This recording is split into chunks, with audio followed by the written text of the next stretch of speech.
Firstly, I would like to apologize about the stream earlier today if you were watching it. I got a little bit upset with my computer, so I restarted it and now I'm filming this because I've got an update on COPPA. Now, if you know what COPPA is, it's the new, it's like the FTC law or whatever that's like basically like Children's Protection Act for the internet or something.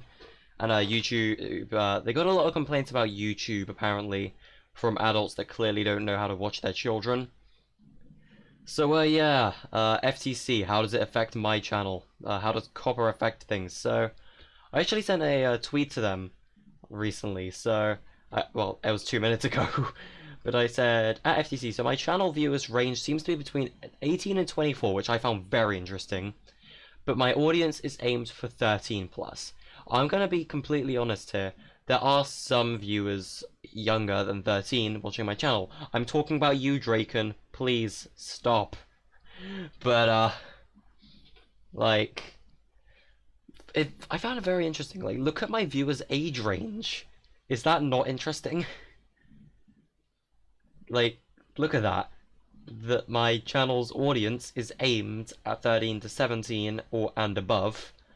Like, I aim it at 13 plus. Yeah, 13 to 17, which I feel like most of my viewers actually are, is only 5.9%.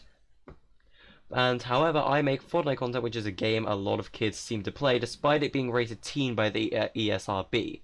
Draken, I swear to God, stop playing this game. If Epic finds out you're a 10, they're gonna delete your account. Would I still be subject to COPPA, or is my channel safe? We actually got a little blog from these guys, actually. I think this is right. The Zoom, there we go. This is actually this. This is the official FTC thing. Like, I can literally show you right now. If I type in Twitter, and I go to Twitter, and I search FTC, and I go to the official FTC's thingy right here, you'll find this. Click the link, and it'll take you to where this page is right now. The exact same thing. But let's just close this one, just to prove so. So, what's going on here? So, of course, we got the whole lawsuit with YouTube and Google, and, yeah, illegally collected personal information of children, and YouTube themselves decided to screw that up, and, yeah, they violated COPPA by saying some stupid stuff they shouldn't have said. And according to the complaint, companies collected information from viewers of child-directed YouTube channels in the form of persistent identifiers that track users across the internet, but didn't notify parents and get their consent. So, yeah, they now had to make a system directed to children, and my channel right now is currently set to always set the videos as family friendly and like always for kids, just until I get more information. However, like, here's the recap and things, but this isn't, like, you guys can read this in your spare time. I'll link the thing in the description of this, but how COPPA actually applies to the channel owners. So how does COPPA apply to channel owners who upload their content to YouTube or another third-party platform? It applies in the same way it would if the channel owner had its own website or app. If a channel owner uploads content to a platform like YouTube, the channel might meet the definition of a website or online service covered by COPPA, depending on the nature of the content or the information collected. If the content is directed to children, and if the channel owner or someone on its behalf, for example, an ad network, collects personal information from viewers of that content, for example, through a persistent identifier attracts users to serve interest-based ads, the channel is covered by COPPA. Once COPPA applies, the operator must provide notice to obtain verifiable parental consent and meet COPPA's other requirements. This isn't like that's how it applies to you. But here's the important stuff. We're getting into some of the more important stuff now. How channel owners can determine if their content is directed to children. So this is if it's directed to you or not. Under COPPA, there is no one-size-fits-all answer about what makes a site directed to children, but we can offer some guidance. To be clear, your content isn't considered directed to children just because some children might see it. So even if one child sees it, cough cough Draken, my channel isn't directed to children. However, if your intended audience is for kids under 13, you're covered by COPPA and have to honor the rules requirements. So sorry Minecraft channels, but you're still in danger. The rule sets out additional factors the FTC will consider determining whether your content is child-directed.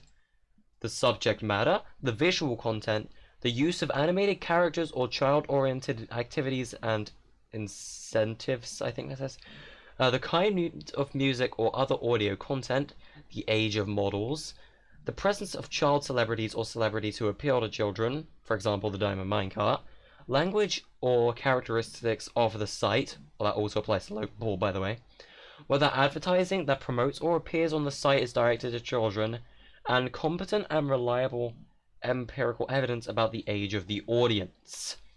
So for example, Minecraft, I'm pretty sure I have a box with Minecraft on it up here. I think I do? I don't know. Huh, no I don't. Okay, fine, let's use another example. Pokemon Black and White 2. The ESRB has, and Peggy have rated this as 3. So this is the game that is subject to COPPA. Pokemon is subject to COPPA because of the age of the games. As for the anime though, it's animated, and we'll get into that in a minute. The determination of whether content is child-directed and will be clearer in some contexts than others, but we can share some general rules first of fun. First, unless you're affirmatively targeting kids, there are many subject matter categories where you don't have to worry about COPPA. For example, if your videos are about traditionally adult activities like employment, finances, politics, home ownership, home improvement, or travel, you're probably not covered unless your content is geared toward kids. Yeah, I mean, I think we all knew that. The same would be true for videos aimed at high school or college students. My videos are aimed at middle school and above, I suppose, so secondary school is my main age range. If you're in primary school, stop watching. On the other hand, if your content includes traditional children's pastimes or activities, it might be child-directed. For example, the FTC recently determined that an online dress-up game, Dress Up Elsa, was child-directed. Second, just because your video has many bright colors or animated characters doesn't mean you're automatically covered by COPPA. While many animated shows are directed to kids, for example Pokemon, the FTC recognizes there can be animated programming that appeals to everyone, like the Bronies and My Little Pony. Okay, no, we're not even gonna go into that. That's just you know, an example. Third, the complaint in the YouTube case offers some examples of the channels the FTC considered to be directed for children. For example, many content creators explicitly stated in the About section of their YouTube channel that their intended audience was for children under 13. Other channels made similar statements in communications with YouTube. In addition, many of the channels feature popular or animated children's programs or show kids playing with toys or participating in other child-oriented activities. Toy review channels, you're still screwed. Some of the channel owners also enabled settings that made their content appear when YouTubers search for their names of popular toys or animated characters. Want to see the FTC's analysis in context? Read pages 10 to 14 of the YouTube complaint. You guys can also do that in your spare time. I will read that in a moment in my spare time as well. Finally, if you've applied the factors listed in COPPA rule and still wonder if your content is directed to children, it might help to consider how others view your content and content similar to yours. Has your channel been reviewed on sites that evaluate content for kids? Is your channel or channels like yours mentioned in blogs for parents or young children and media articles about child-directed content? Have you surveyed your users, or is there another empirical evidence about the age of your audience? So here's the thing, right? Schools in my area, at one point, I think during this half term, they actually released a little, like, message kind of thing about Fortnite as a game, what it is, what the item shop is there loot boxes, stuff like that. Yeah, schools doing research on Fortnite and releasing an entire letter about it. Yeah, bruh. But that's the thing. Fortnite is a teen-rated game by the ESRB and by Peggy. PGI, I think, as well, but sure thing, whatever. It's rated teen. It's a game with guns. It's a game about eliminating the other players. I mean, I don't really want to say killing, because Epic doesn't like it when we say that, but it is basically killing the other characters. And here's the thing, right? The game isn't realistic. However, the character models are a lot more realistic than, say, Minecraft, which is subject to COPPA, due to having this 3 or 7 age rating. I cannot remember which one it is. I think it's 7 actually. I think Minecraft is rated 7. I can't remember. Regardless though, Fortnite is made for 13 plus. But kids still watch it. Kids play this game all the time, even though they shouldn't be playing it. If Epic knows that they're under 13, I'm pretty sure they made an announcement that they'd be terminating accounts at some point due to COPPA as well. So here's the thing. Is Fortnite still subject to COPPA? I don't know. I generally don't know. And that worries me. We still don't know what kind of games apply to COPPA. Like, they could have given examples. Like, for example, Grand Theft Auto is probably not applied to COPPA. Call of Duty, probably not. What's another extremely high... Like, Apex, again, probably not. Because Apex is basically Fortnite but for older people. So, does Fortnite still count? I don't know. Anyway, let's move on to possible penalties for violating COPPA. Now, this is the best news we've heard. The rule allows for civil penalties of up to 42,530 per violation. But the FTC considers a number of factors in determining the appropriate amount, including a company's financial condition and the impact a penalty could have on its ability to stay in business. While Google and YouTube paid $170 million in another COPPA case settled this year, the operator paid a total civil penalty of $35,000.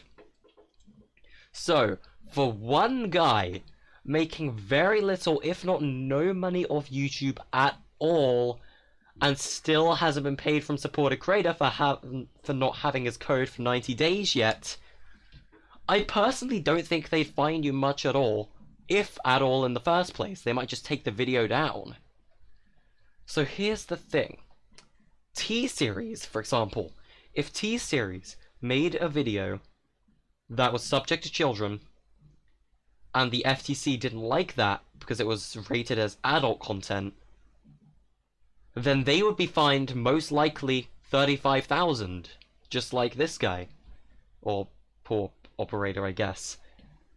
But for a single small channel, let's take, I don't know, Dorco, for example. Dorco's games.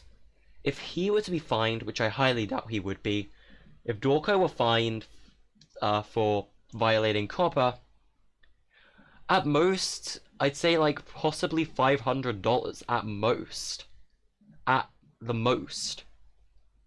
Because of how small of a channel he is, he's one guy, he doesn't make too much content and money off YouTube. Whereas someone like the Diamond Minecart could possibly have to pay up to like $1,000. Due to the size of his channel, the amount of money he makes, the financial conditions. And PewDiePie, the most, like the guy with the most subscribers on YouTube, apart from I think T-Series, he would pay roughly the same as I just suggested for Diamond Minecart. But this is per video still. This is still per video. That stacks up a lot still. But we don't have to worry as much. Isn't the FTC taking another look at the COPPA rule? Yes. The FTC is currently evaluating the rule in light of rapid changes in technology. If you would like to comment on the effectiveness of the COPPA rule and whether changes are needed, the FTC has extended the comment deadline to December 9th, 2019. Good, so we can meet them halfway. Just like I want. I want some of our rights back. But where can we go for more information? You guys can also read this in your spare time.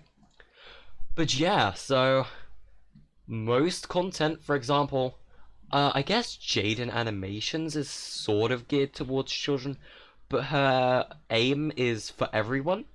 And most of her viewers, I'd imagine, are from like 13 and above. I'd imagine that Jaden Animations would be safe. What's another good example? Stampy Longhead, Stampy Longnose, you know, Stampy, Stampy may or may not be safe. He is still a Minecraft channel. And that's bad, because Minecraft is under the laws of COPPA. Minecraft is affected by COPPA because it's a kid's game rated for literally children, not rated above or anything. So Minecraft is still subject to COPPA, so sorry Minecraft channels, you might be in a bit of trouble.